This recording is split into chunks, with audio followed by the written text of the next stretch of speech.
Allez, team, bonsoir à tous. Débrief du match PSG Dortmund au retour. Il y a beaucoup de choses à dire. Comme je vous avais dit dans ma vidéo précédente, le match a été très très très difficile. Aller-retour, ça a été très compliqué. Donc moi j'ai mon analyse propre. Après on entend plein de choses sur les réseaux sociaux, à la radio, avec des consultants, des professionnels, des anciens pros. Moi, j'ai tout simplement une analyse très simple. Il n'avait pas 60 matchs dans les jambes. C'est pas compliqué. L'équipe n'avait pas 60 matchs dans les jambes. Ils étaient tous cramés. Au bout de 20 minutes, à Paris, à domicile, les mecs, ils marchaient sur le terrain. La moitié des attaquants ne revenaient pas défendre. Les gars n'avaient pas 60 matchs dans les jambes, ça c'est une certitude. Jeunes joueurs, jeune équipe, manque d'expérience. Manque de foncier. Voilà, donc du coup ils ont calé physiquement et après ça a été très compliqué d'avoir l'énergie nécessaire pour enchaîner les 2 matchs de Ligue des Champions. En ce qui concerne le placement de Mbappé sur le terrain, donc j'ai entendu plein de choses, plein de personnes dire « Ah oui, il n'est pas à son poste, il n'est pas là où il faut ». C'est une erreur de Enrique. Il faut le placer autrement sur le terrain. Donc, chose étant dite, Enrique a placé Mbappé à sa place, puisque tout le monde parle que d'Mbappé dans l'équipe.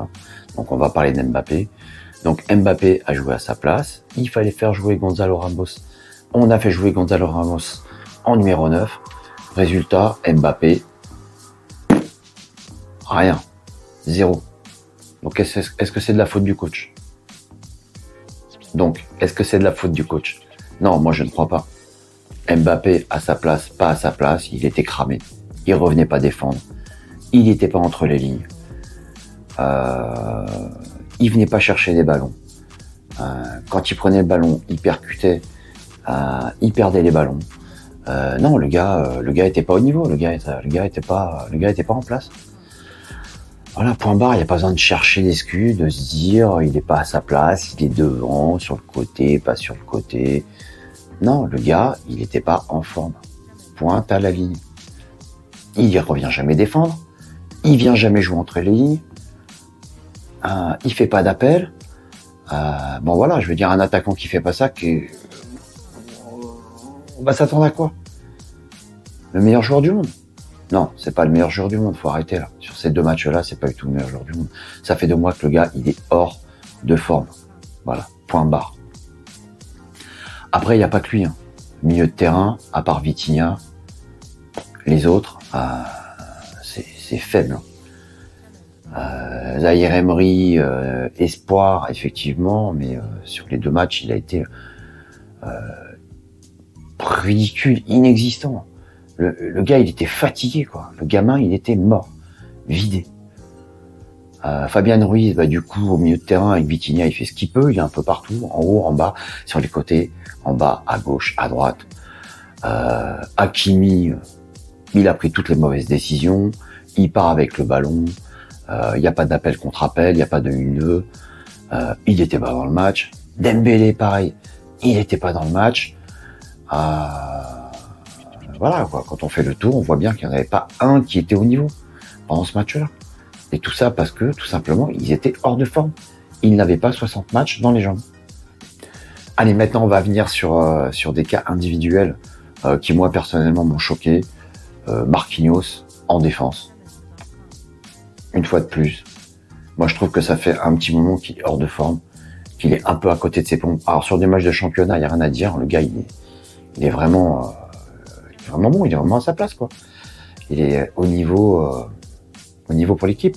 Mais là, sur le match de Ligue des Champions, il donne encore une action de but à Dortmund. C'est lui qui sort un ballon en défense, on ne sait pas pourquoi. Non, enfin, pour moi, voilà, c'est des erreurs comme ça, en Ligue des Champions, c'est catastrophique. Et derrière, notre grand goal, Donnarumma. Mais Donnarumma, quand est-ce que tu vas sortir ? Quand est-ce que tu vas sortir de ta cage pour aller chercher des ballons ? Le gars, il est tout le temps sur sa ligne. À 5 mètres, À 5 mètres, il va pas chercher un ballon. Comment ça se fait que tu vas pas chercher un ballon à 5 mètres? Mais plonge, sors, le point en avant, comme faisait Fabien Barthez. Comme faisait Lloris en équipe de France. Et comme font pas mal de goals. Puis qu'est-ce que c'est que ce goal qui reste constamment sur sa ligne, quoi? Le nombre de buts que ce gars-là nous coûte, sans parler des relances plus que médiocres au pied. Ah là, ce soir, je regardais Toulouse, il y a un petit gardien, un remplaçant, là. Il est hyper bon, hyper fort. Relance parfaite, des arrêts là où il faut, quand il faut. Donc voilà, quoi, je veux dire, moi, Donnarumma, je comprends pas. On va chercher des mecs à prix d'or, et ils font déjouer l'équipe. Voilà, Donnarumma, Madrid, avec Benzema. Alors, effectivement, il y a faute de Benzema sur Donnarumma, mais bon. Oh, le gars, il peut quand même essayer de sortir le ballon et de remettre l'équipe dans le bon chemin. C'est quand même le rôle d'un goal, même s'il y a faute. Voilà, et c'est plein de petites choses comme ça qui fait qu'à chaque tour, chaque saison, tous les ans, on passe pas des tours à cause des erreurs comme ça. Voilà. En Ligue des Champions, des erreurs individuelles coûtent cher, coûtent des matchs. C'est tout.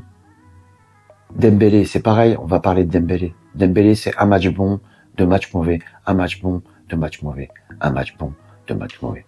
Mais c'est pas possible. C'est pas possible. On peut pas gagner des matchs comme ça. Voilà. De toute façon, en règle générale, si l'équipe n'a pas fonctionné, c'est qu'ils étaient cuits, ils n'avaient pas 60 matchs dans les jambes. D'ailleurs, on le voit aujourd'hui, ils sont tous sur le banc, en récupération. Là, aujourd'hui, c'était Toulouse, ils étaient tous chez eux, là, les titulaires, pour récupérer. Alors moi aussi, ce qui vraiment m'interpelle, c'est tous ces médias pendant des semaines, pendant une semaine, pendant des semaines, on va pas exagérer, pendant une semaine, on nous dit, oui, Dortmund, c'est facile, c'est une équipe qui est à la portée du PSG. Oh, au final, on perd à l'aller, au retour.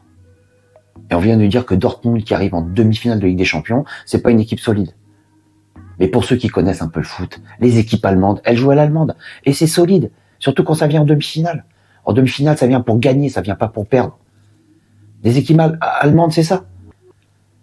Qu'est-ce que c'est que ce cirque de venir dire à la radio, là, les Riolo et compagnie, là, sur RMC, là, les Roten et compagnie, là, oui, Dortmund, c'est prenable, c'est faible. Bah, c'est faible, on a tendance à gagner. Voilà. Et ça nous met match aller, match retour. Et on va pas en finale. À cette supériorité française, là, de dire, de prendre des équipes à la légère parce qu'on a un bon collectif. Mais non, faut surtout pas faire ça, surtout pas faire ça. Il fallait prendre le match, minute par minute, quart d'heure par quart d'heure. Voilà. Avec abnégation, concentration et surtout ne pas se dire que le match était gagné d'avance. On a joué le match d'avance en France. On a joué le match d'avance en France. Mais qu'est-ce que c'est ça? Le match, il était déjà joué. Dortmund était plus faible. On va passer, on va aller en finale et on rencontrera Real Madrid ou Bayern de Munich en finale. À la radio, vous entendez ça, quoi. Des professionnels du foot et des journalistes sportifs spécialisés dans le foot. Mais les gars, franchement, arrêtez, vous connaissez rien, quoi. Arrêtez. Vous nous faites passer pour des clowns dans toute l'Europe. Tous les ans, c'est pareil. Vous nous faites passer pour des clowns, dans toute l'Europe. Dortmund, c'est solide, c'est des Allemands, ça perd pas, ça gagne, et ça fait pas d'erreur. Voilà, et c'est ça la réalité. Et quand on n'est pas dans cet état d'esprit-là, on gagne pas. Voilà, moi en gros, c'est ce que j'avais à dire sur ce match retour. Voilà, des briefs et des débriefs de foot, j'en ferai pas beaucoup, c'est peut-être les seules fois où vous me verrez faire un débrief de foot. Mais là, j'avais vraiment envie de vider mon sac parce que tout ce que j'ai entendu à la radio, des commentateurs sportifs, des professionnels, mais c'était du n'importe quoi. Et parce que Mbappé n'est pas à sa place, donc l'équipe elle est pas bonne. Ah oui, parce que si, et parce que là. Mais franchement, les mecs au bout de 20 minutes, comme je disais il y a 10 minutes, ils étaient cramés, ils en pouvaient plus, ils en avaient plein les bottes. Ils jouaient, voilà, avec pas un frein à main, mais ils étaient sur la réserve, on le voyait, quoi. Tu mets des barres, tu mets des poteaux, ça veut dire que t'es pas en forme, que tu frappes pas assez fort, que t'as pas assez de puissance. C'est pour ça que tu les mets pas, les buts. Tout simplement. Faut pas se poser de questions. Il y a pas 10 000 façons de réfléchir. Et tu peux parler de positionnement, de 4-4-3, de 4-3, de... Non, les mecs sont pas en forme, c'est fini. Avec des champions, faut être en forme, faut être des machines. Jusqu'au bout. Voilà. Point barre. Il y a que Vitinha qui est un peu sorti du haut, là, hein, qui a réussi à sortir son aiguille de la botte de foin, comme on dit. Mais voilà, tous les autres, ils étaient à la ramasse. Enfin, pour moi, personnellement, tous les autres étaient à la ramasse, quoi. Même Nuno Mendes, que j'adore, qui est un mec que je trouve hyper fort, il était pas là. Et la cerise sur le gâteau, on perd Lucas Hernandez. Personne n'a parlé de Lucas Hernandez. Tu perds Lucas Hernandez, mais tu perds une pièce maîtresse dans ton équipe. Ce mec-là, il est hyper fort avec le PSG. Il apporte énormément de choses à l'équipe. Et tu le perds sur les croisés, quoi. Et ça, qu'on le veuille ou non, psychologiquement, ça a joué sur l'équipe. Tu perds un énorme joueur qui t'apporte énormément sur le terrain. Alors effectivement, il joue sur le côté, ou il joue en défense centrale. Alors on voit pas forcément le travail de ces gars-là. Mais c'est un travailleur de l'ombre. Il est partout, il bouche les trous à droite, à gauche, en haut, en bas. Voilà, c'est des mecs hyper importants. Donc voilà, sur ce, je vais pas m'étaler pendant un quart d'heure sur ça. Comme tous les ans, on perd d'une façon catastrophique. On fait un super match à Barcelone, et là, aller-retour, on est nullissime, c'est 0. Voilà, moi, supporter de Paris depuis des années. Franchement, j'ai trouvé ça pitoyable. Voilà, donc peut-être que l'année prochaine, on aura une meilleure équipe. Moi, j'en doute, on verra. Je pense que là, on va galérer pendant 3, 4 ans, 5 ans, avant de retourner en demi-finale ou en finale de Ligue des Champions. Allez, voilà, je vous souhaite à tous une bonne continuation avec cette équipe, voilà, qui un jour on est en haut, un jour on est en bas. Voilà, on sait jamais où on en est. Et on se retrouve l'année prochaine pour la Ligue des Champions. Allez, à ciao sur ma chaîne. Salut tout le monde.